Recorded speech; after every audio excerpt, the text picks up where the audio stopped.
Paz. Em nosso curso básico de vida cristã, estamos no livro 11, Epístolas Paulinas 3, capítulo 5, 1 Tessalonicenses. Amados, no tópico 1, Introdução à Epístola de 1 Tessalonicenses, foi tratado os seguintes assuntos. Qual o tema de 1 Tessalonicenses?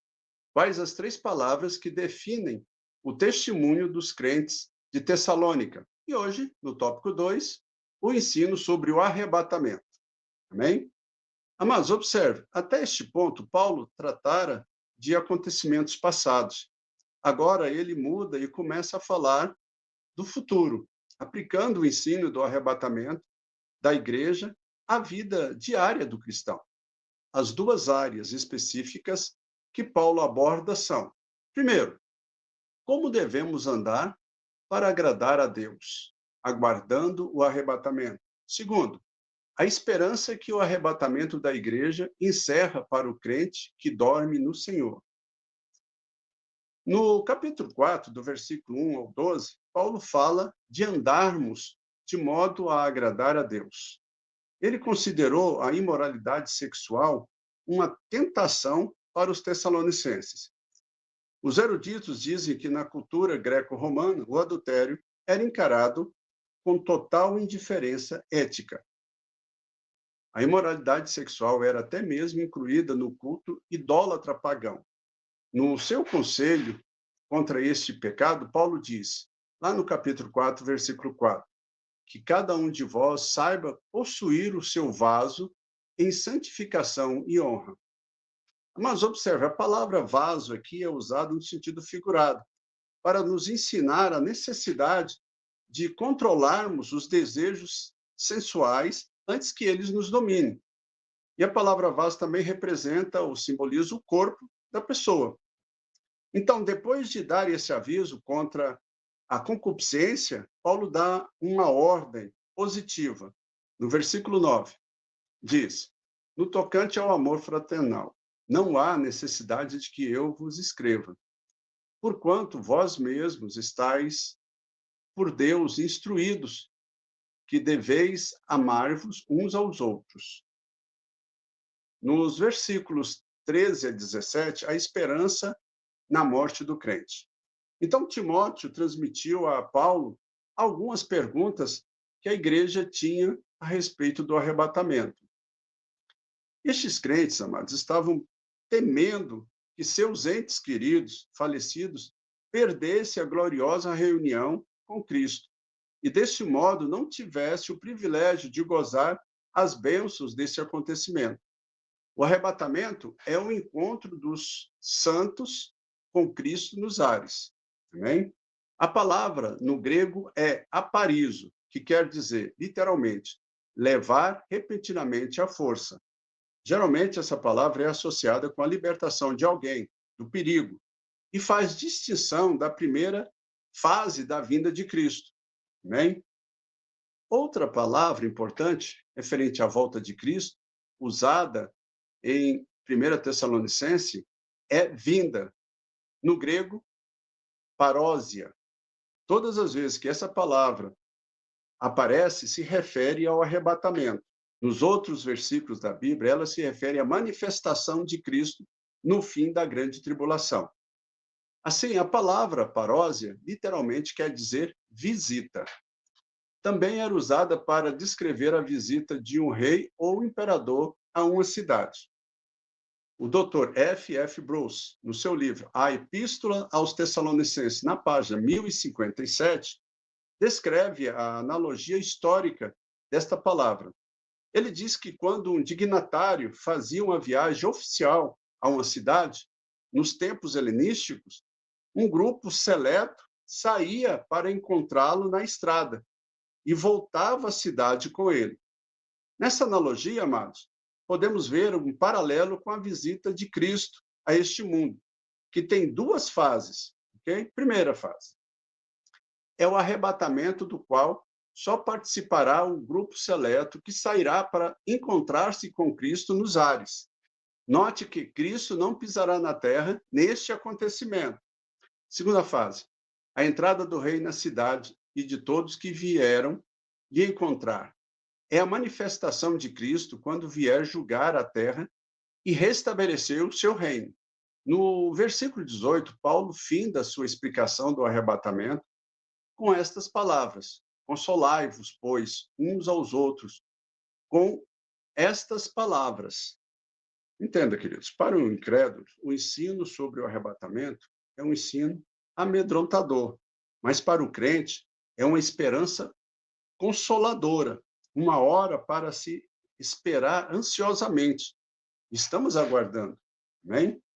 No capítulo final desta carta, Paulo nos lembra da necessidade de despertarmos espiritualmente, a fim de que não percamos o arrebatamento e sejamos surpreendidos pela ira de Deus, que será derramada sobre toda a terra. É o dia do Senhor, amados. O capítulo 5 se divide naturalmente em duas partes. Primeira, é introduzida pela frase relativamente aos tempos e às épocas. Paulo lembra o crente do dia da ira do Senhor, que virá sobre a terra, no versículo 1. Segunda parte, é introduzido com a frase, e rogamos-vos. É uma aplicação prática do ensino introduzido na primeira metade do capítulo, do versículo 12. Então vamos entender um pouco melhor isso, amados. O dia do Senhor, que vai ali do versículo 1 ao 11, a palavra dia, nas Escrituras, nem sempre indica um período de 24 horas. Geralmente é usado no sentido figurado, para se referir a um acontecimento ou uma série de acontecimentos. Dois exemplos desse uso figurado são o dia de Jesus e o dia do Senhor. Tá? Então vamos entender a primeira etapa. O dia de Jesus Cristo tem a ver com os galardões e bênçãos a serem recebidas pela igreja por ocasião da sua vinda. Isso é, o tempo quando Cristo vier buscar a sua noiva, a igreja. O dia do Senhor, ao contrário, se associa com julgamento, ira e Israel. Isso não é para a igreja, mas entenda isso, tá? O dia do Senhor não é para a igreja, mas para os incrédulos judeus e os pecadores. E começa imediatamente após o arrebatamento, continuando até a completa destruição dos céus e da terra. E Paulo fala no versículo 2, no dia do Senhor. Amém? Ele fala da ira e do julgamento que serão derramados sobre o mundo durante a grande tribulação. Seu ponto central é enfatizar o fato de que o crente será poupado deste dia. Observe o contraste que ele faz entre eles, os incrédulos, que não escaparão desse dia, está no versículo 3. E vós, os crentes, os quais não serão surpreendidos por esse dia, está no versículo 4. Depois você vai lá e confere, né, para não ficar com nenhuma dúvida. No capítulo 5, verso 9 e 10 diz: porque Deus não nos destinou para a ira, mas para alcançar a salvação. Para que, quer vigiemos, entre parênteses, vivendo, quer durmamos, entre parênteses, mortos, vivamos em união com Ele. Nos versículos 12 a 18, Paulo faz uma aplicação prática do ensino sobre esses dias futuros. O crente deve levar uma vida santa e pura, tendo em vista os acontecimentos dos últimos tempos. Paulo faz uma lista de 14 assuntos onde a santidade é necessária. Ele menciona, primeiro, respeito pelos líderes espirituais. Segundo, ajuda aos mais fracos. Terceiro, não procurar vingança. Quarto, orar e dar graças em todas as circunstâncias, etc. Paulo observa que um padrão de vida tão alto não pode ser vivido através da energia humana. Por isso, ele ora para que o Deus de paz vos santifique em tudo. Santificar implica em separação do pecado e dedicação a Deus. E para nós terminarmos nossa aula de hoje, em tudo, fala do homem no seu todo, seu pensamento, intenções, ações e relacionamento com Deus. Então, observe. Por isso, Paulo ora para que o Espírito, que é comunhão com Deus, A alma, que é a intenção e pensamento e desejo, e o corpo, ações, sejam conservados irrepreensíveis em santidade até a vinda do Senhor. Está lá no capítulo 5, versículo 23, amém? Então, na próxima aula, no capítulo 6, 2 Tessalonicenses.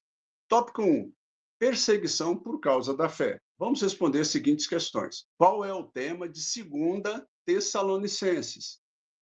Por que Deus permite que a igreja sofra perseguição? Amém, queridos? Então, observe, o assunto do arrebatamento ele é muito complexo. Se você tem alguma dúvida, vai ali nos comentários, deixa a sua pergunta, nós estaremos te respondendo. Nós temos que ter um conhecimento desse assunto, porque muitas pessoas podem te questionar a respeito disso. E você tem que estar apto a responder. Amém? Se você gostou, deixa aí o seu like.